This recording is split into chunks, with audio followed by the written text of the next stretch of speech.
catastrophic flash floods that hit Brazil have left an indelible mark on the nation's history. The southernmost state of Rio Grande do Sul, the epicenter of this disaster, with more than 67,000 people affected by the heavy rains and subsequent flooding.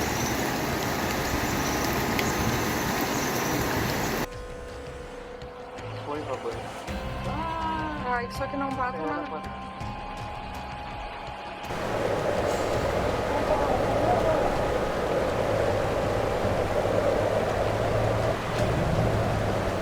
2 weeks after the onset of the torrential rains, the Guaíba River, which courses through the state capital, Porto Alegre, has seen a resurgence, exceeding its previous highest level.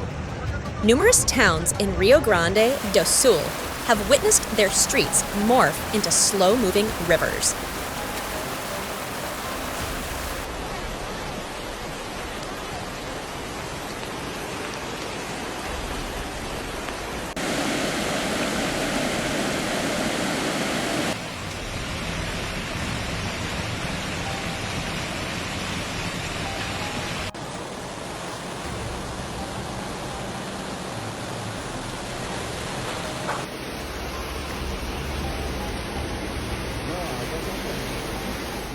The flooding led to the closure of the main airport in Porto Alegre, known as the fifth most populous city in Brazil. The municipality of Encantado was transformed into a river as residents desperately sought higher ground. A hydroelectric dam located between the municipality of Cotapará and the city of Bento Gonçalves collapsed after days of relentless rainfall. This event triggered a massive flood, killing more than 40 people.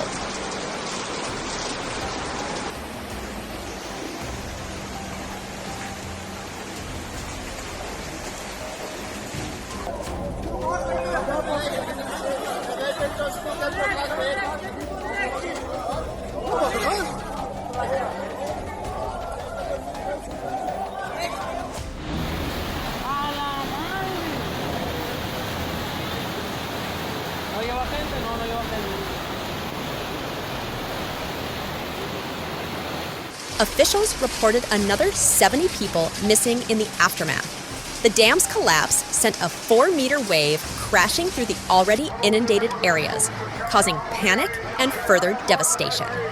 Approximately 18,000 residents were forced to flee their homes. The state was plunged into a humanitarian crisis, with at least 510,000 people left without power and clean water.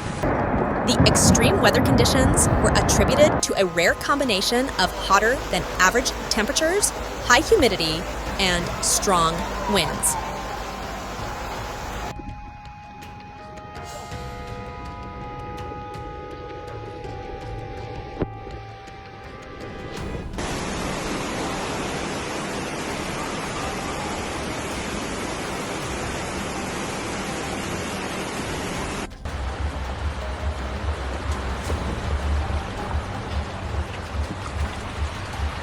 The airport's closure had a significant impact on the region's connectivity and economy.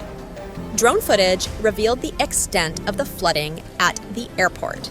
The floodwaters had risen to such a level that they completely inundated the runways, taxiways, and terminal buildings. Thousands of passengers were stranded, and hundreds of flights were canceled or delayed. The disruption rippled through the global aviation network, stranding thousands of passengers and leading to the cancellation or delay of hundreds of flights.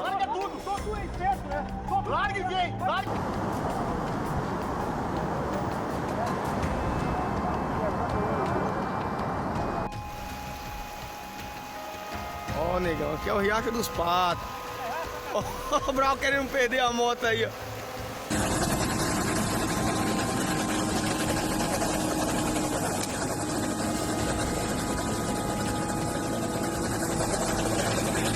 The Brazilian president, Luiz Inácio Lula da Silva, visited the region, promising aid from the central government.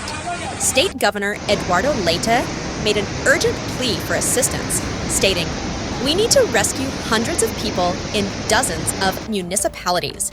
Helicopters were deployed to search for stranded individuals. In some areas, the flooding was so severe that helicopters were unable to land, forcing them to winch residents to safety. In the Candelaria municipality, residents took to the roofs of their homes as the floodwaters rose.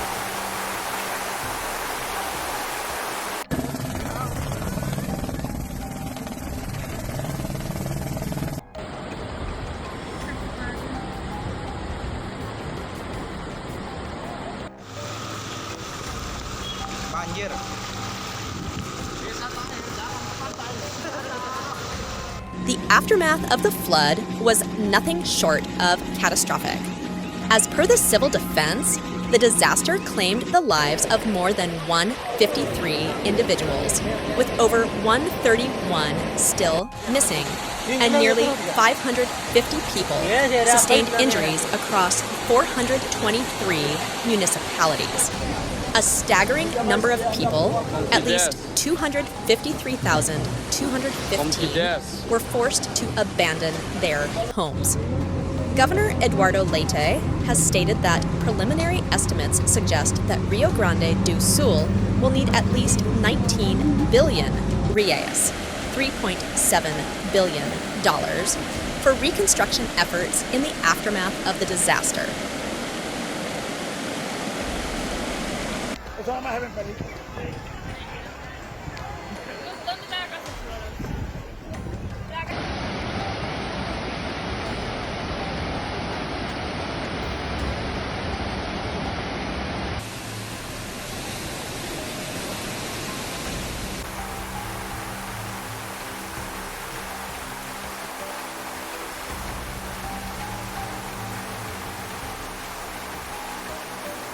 The persistent and devastating floods in southern Brazil have displaced 500,000 residents, forcing them to consider leaving their flood-stricken towns and rebuilding their lives on safer, elevated grounds.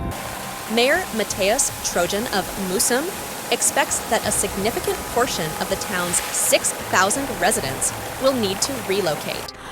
His office is planning to rebuild 41% of the town in a different, safer location. The geographical location of southern Brazil, at the convergence of tropical and polar currents, has resulted in alternating periods of severe droughts and heavy rains. Scientists attribute this phenomenon to climate change.